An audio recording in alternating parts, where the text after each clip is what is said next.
Thank you for inviting us to speak. I'd like to give my condolences to the sister. We would like to give. We would like to give our condolences to the sister of William, and I'm really sorry that we've had to meet you in this way.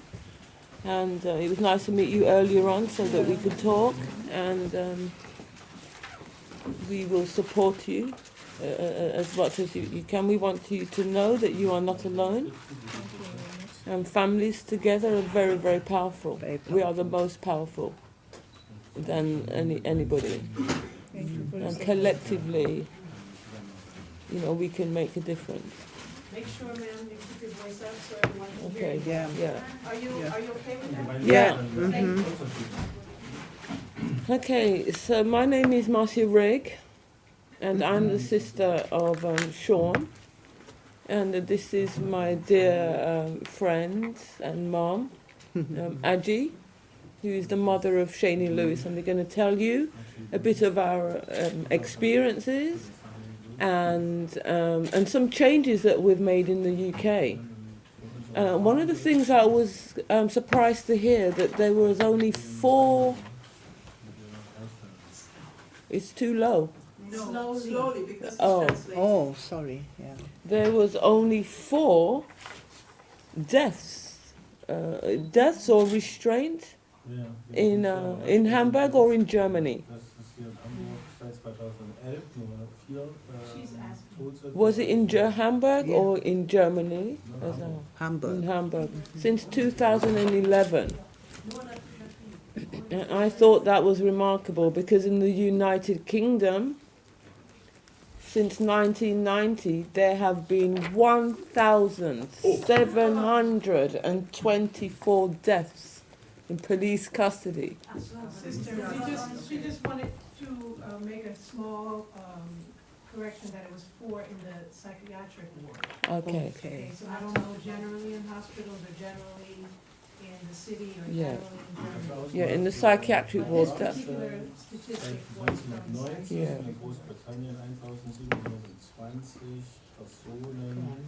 And so this is in police custody or otherwise following contact With with the police. And majority of the deaths by police are young black men with mental health. And many people are dying in mental health and psychiatric units and hospitals. So I just wanted to highlight that. Now this information is all online. And you could actually get some. I'm just touching base on some of the statistics to show you the difference in the figures in the years. So I was quite surprised it was low.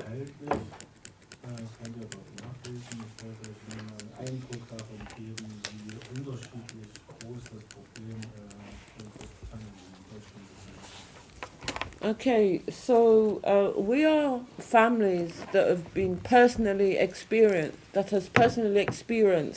a death in state custody. And we sit on what we call a family reference group of a charity called Inquest. And Inquest is an organisation that highlights, the issues of death-related, state-related deaths. And so they are a charity that is independent of the government. They receive no funding from the government at all, and they rely on funding from like the lawyers and the lottery fund and so forth, fundraising. Slowly? Yes, slowly. Oh. Very slowly. Sentence. Shall I make him talk first? Yeah. Just can overlap a bit. But Okay. And they provide expertise on state-related deaths. You'll see it here.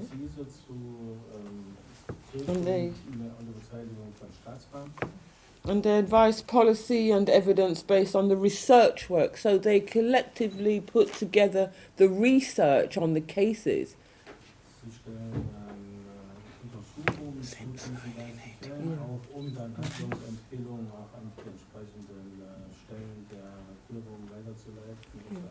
And they've been doing this since 1981. They're almost 40 years. Und das Ganze gibt es schon seit 1981, seit über 40 Jahren. And they work alongside the bereaved families. They have inquest lawyers, so we have lawyers that specialize in restraint-related deaths or shooting deaths or mental health. Wir arbeiten eng mit den betroffenen Familien zusammen. Sie stellen Anwälte für diese Familien zur Verfügung und sind spezialisiert eben auf diese Fälle von staatlichem Handeln, also Fixierungstode, Erschießungstode und so weiter. And the families are at the heart of inquests, this charity's work.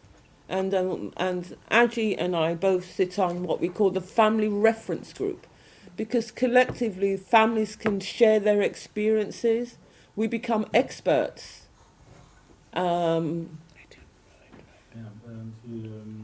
Innerhalb von Inquest gibt es eine sogenannte Familienreferenzgruppe. Das sind die betroffenen Familien, die sich dafür zur Verfügung stellen. Und das ist ganz klar, Inquest was founded.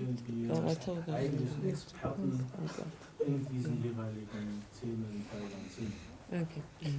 We also work with the United Families and Friends campaign, which is a national coalition of families.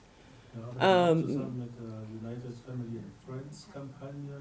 Das ist eine nationale Vereinigung verschiedener Familien, betroffener Familien. And we support families whose loved ones have died in police custody or prisons or psychiatric units.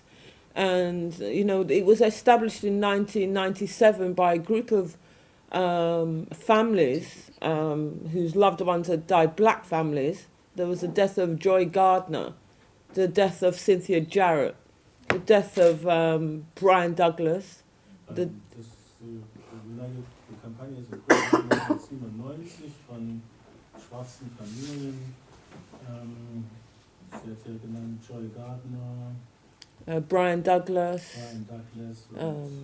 Cynthia Jarrett, die kümmern sich Roger Sylvester. Fälle,